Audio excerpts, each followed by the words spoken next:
ഈസ ഇബ്നു മറിയം അലാ ഖബറിൻ, മഹാനായ ഈസ നബി അലൈഹിസ്സലാത്തു വസ്സലാം ഒരു ഖബറിന്റെ സമീപം ഇങ്ങനെ നടന്നു പോയപ്പോൾ ഫറആ മലായികത്തുൽ അദാബി യുഅദിബൂന മയ്യത്തൻ, ആ ഖബറിലുള്ള മയ്യത്തിനെ ശിക്ഷയുടെ മലക്കുകൾ ശിക്ഷിക്കുന്നതായിട്ട് ഈസ നബി കാണുകയാണ്. ഫലമ്മ സറഫ മിൻ ഹാജതിഹി മറ അലൽ ഖബർ, ആവശ്യം കഴിഞ്ഞ് തിരിച്ച് അതേ റൂട്ടിലൂടെ ആ ഖബറിന്റെ സമീപം നടന്നു വരുമ്പോൾ ഫറആ മലായികത്തുർ റഹ്മ മഅഹും, ആ ഖബറിൽ റഹ്മത്തിന്റെ മലക്കുകൾ നിൽക്കുന്നത് കാണുന്നു. അദാബെല്ലാം ഉയർന്നു പോയിട്ടുണ്ട്, അതിന്റെ സ്ഥാനത്ത് റഹ്മത്ത്, കാരുണ്യമാണ്, റഹ്മത്തിന്റെ മലക്കുകളാണ് അവിടെ ഉള്ളത്. ഫതഅജ്ജബ മിൻ ദാലിക, ഇത് കണ്ടുകൊണ്ട് ഈസ നബിക്ക് അത്ഭുതമായി പോയി. അങ്ങോട്ട് പോയപ്പോൾ ഈ ഖബറിൽ ശിക്ഷയാണ്, തിരിച്ചു വരുന്ന സമയത്ത് ശിക്ഷയെല്ലാം ഉയർന്നു പോയിട്ടുണ്ട്. ഉടനെ ഫസല്ല, ഈസ നബി അലൈഹിസ്സലാം അവിടുന്ന് നിസ്കരിച്ചു. അല്ലാഹുവിനോട് ദുആ ചെയ്തു, അല്ലാഹുവേ എന്താണ് ഇതിന്റെ രഹസ്യം, എനിക്കൊന്ന് പറഞ്ഞു തരണം.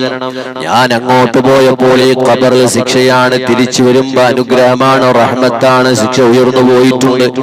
ഇതിന്റെ രഹസ്യം എന്താണെന്ന് എനിക്ക് അറിയിച്ചു തരണമെന്ന് പറഞ്ഞപ്പോ ഫൗഹല്ലാഹു ഇലൈഹി, ഈസ നബിക്ക് അല്ലാഹു വഹി കൊടുത്തു.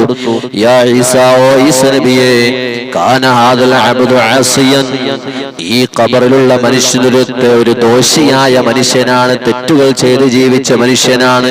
ഇതുകൊണ്ട് തന്നെ അദ്ദേഹം മരിച്ചത് മുതൽ അദ്ദേഹത്തിന്റെ ഖബറിൽ എന്റെ ശിക്ഷയുണ്ട്. അതേ സമയത്ത് ഇയാൾ മരിക്കുന്ന സമയത്ത് ഇദ്ദേഹത്തിന്റെ ഭാര്യ ഗർഭിണിയായിരുന്നു.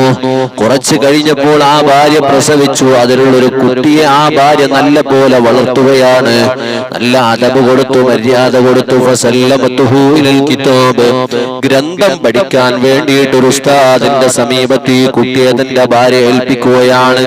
അങ്ങനെ ഉസ്താദ് ഫലഖനഹുൽ മുഅല്ലിമു ബിസ്മില്ലാഹിർ റഹ്മാനിർ റഹീം, ആ ഉസ്താദ് ഈ കുട്ടിക്കഥ അല്ലാഹുവിന്റെ കലാമിൽ നിന്നുള്ള ബിസ്മില്ലാഹിർ റഹ്മാനിർ റഹീം എന്ന റഹ്മത്തിന്റെ വചനം, ആ വാക്കങ്ങ് ചൊല്ലാൻ വേണ്ടി പഠിപ്പിച്ചു. ഈ പൊന്നുമോന് അല്ലാഹുവിന്റെ കലാമിലുള്ള ബിസ്മി എന്ന് പാരായണം ചെയ്തു. അല്ലാഹ് പറയാണ്, ഫസ്തഹയതു മിൻ അബ്ദി അൻ ഉഅദ്ദിബഹു ബിനാരി ഫീ ബത്നിൽ അർളി, എന്റെ അടിമയെ ഭൂമിയുടെ ഉള്ളിൽ വെച്ചുകൊണ്ട് ശിക്ഷിക്കല് ഞാൻ വെറുക്കുന്നു, ഞാൻ ലജ്ജിക്കുന്നു. കാരണം അദ്ദേഹത്തിന്റെ മകൻ ഭൂമിയുടെ മുകളിൽ വെച്ചുകൊണ്ട് എന്റെ ഇസ്മിനെ ഉച്ചരിക്കുന്നു.